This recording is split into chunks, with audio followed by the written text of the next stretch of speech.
Sunday afternoon, it's halftime of the Vikings-Packers game here, so I thought I would quickly sneak in a video. A lot of people have been asking me to give my 5 answers to the questions that I asked. Fair enough, I asked the questions, I should give the answers. And I also have I'm going to finally break this holiday package. I have a sack here from Stalstyle. It's been sitting around for a while. It's now December.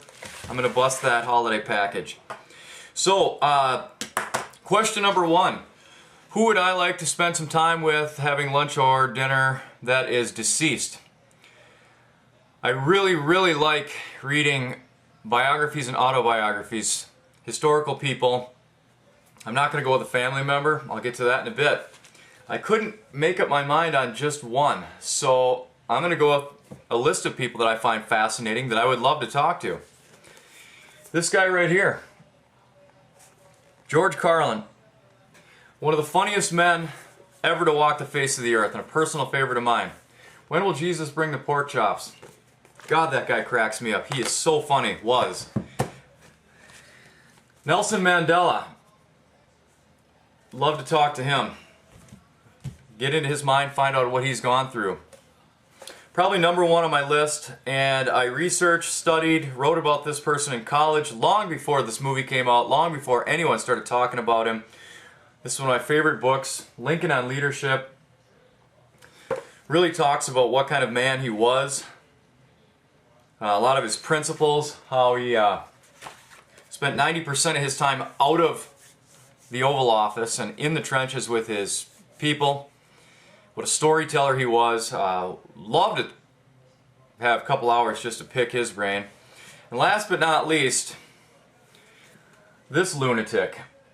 I'd like to sit down with him, find out what was going through his mind, and see if there's some understanding that, I mean, probably insane, but why a man like that would want to rule the world and commit genocide, and I don't know. A lot of answers to be pulled out of a crazy man like that's head. So, someone who's alive still that I would like to have dinner with. A lot of people I could go with, but I guess I'd probably say, even though I'm not a basketball fan, I would say Charles Barkley.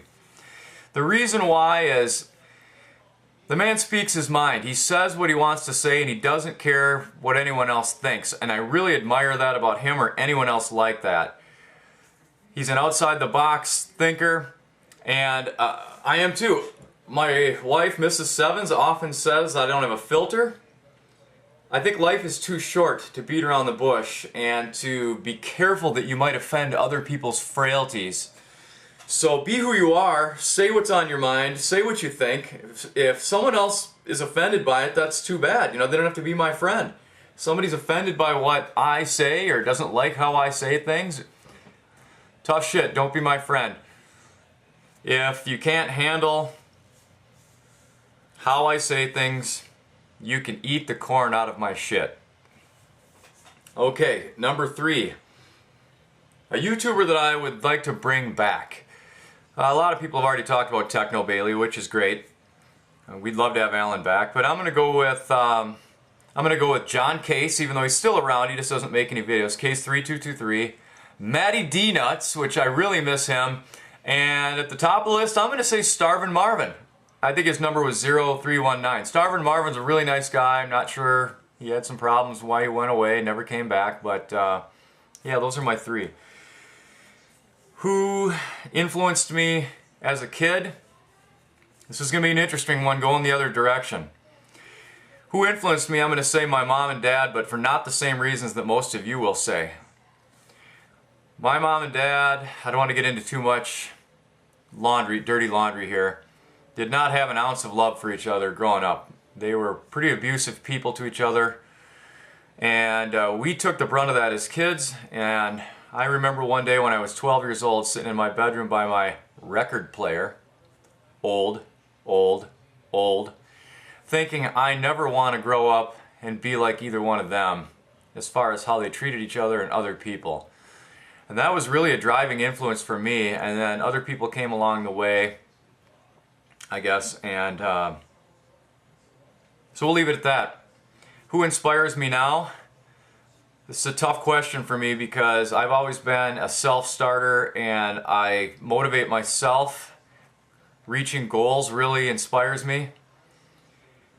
And I think that comes from yourself and how you view rewards that hard work brings you to. Aside from achieving my own goals, I would say when I find stories of ordinary people that accomplish extraordinary things, I find that extremely motivating and extremely inspirational. So as an example, I'm going to put a link of a guy named Arthur right down here. I would like all of you to watch that video and just tell me if you're not inspired by that in some small way, then I don't know. But that's that for my 5 questions. Now I'm going to tear into Stalstyle's sack and see what it is that's been sitting on my desk for quite some time now. I tore into that sack. Put these on so I can see what's going on here. There's quite a few things in here. And a note. You know, Josh is an interesting guy. Some days I think he's got a few marbles loose and he might be a few sandwiches short of a picnic. From wishing I was that blow pop. I'm not quite sure what gets into that guy's head sometimes. Hey Michael, hopefully this is the first Christmas gift you received this year, and I hope the last, as I had mentioned before. Sadly, it isn't what I truly wanted to send. My idea of 71147, which means 7 1-of-1s, 4 7s, just did not happen. Somebody named Rat Mayan decided to actually play football and his card prices went up. I did manage to pick up 2 of them before the season started. Enjoy! Now for the homo part. It's been amazing getting to know you better and chatting about things besides cards. I cannot wait to see what the future holds for our relationship. ILU. Whew, man, Josh is a unique guy. He's second to last.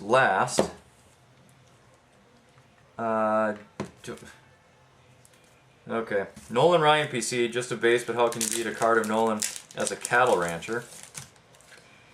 Yes, that's an interesting card. I have this card already, and that is it's a fine picture of him and his cowboy duds. Jersey numbered insert, not an eBay 1-of-1. It is a Matt Ryan extra points from Prestige, number 2 of 100, and you're correct. That is a eBay 2 of 100. And I don't have that card, so that's really cool. Oh, that's nasty. A falcon couldn't fly without. Oh, that's nasty. There's Ned right there.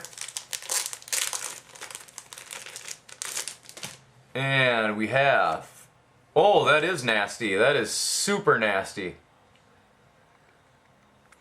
Falcon logo wing patch. Rings of the NFL from Crown Royal.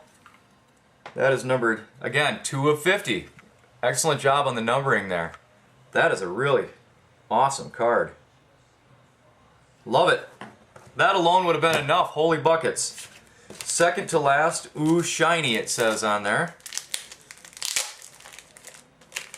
Still kind of haunted by the image of that dick going through the heart, but when I turn off the camera, I guarantee I'll like it a little more. Beautiful. That, oh my goodness sakes. That is the Matt Ryan X-Fractor, or the Atomic, I don't know what they call it. I get confused with how they describe these things, but whatever it is, holy crap almighty. Where is it? The hell's the number, damn it? There it is. That's a 1-of-1. Jesus, that's a beautiful card. Thank you, Josh. eBay dude slightly dinged the corner, it says. What good is a football jersey without a brand? I'm not even going to reveal this. I'm just going to look at it. Holy balls. That is a totally certified Reebok patch. The sun just came out. And yet another 1-of-1. Wow! Josh, that is way too much, man. Way too much. Definitely not worthy of that shit package I sent you, so I'll think that over. In the meantime, hope you guys have a great Sunday, and I need a little alone time right now, okay? So just leave me alone.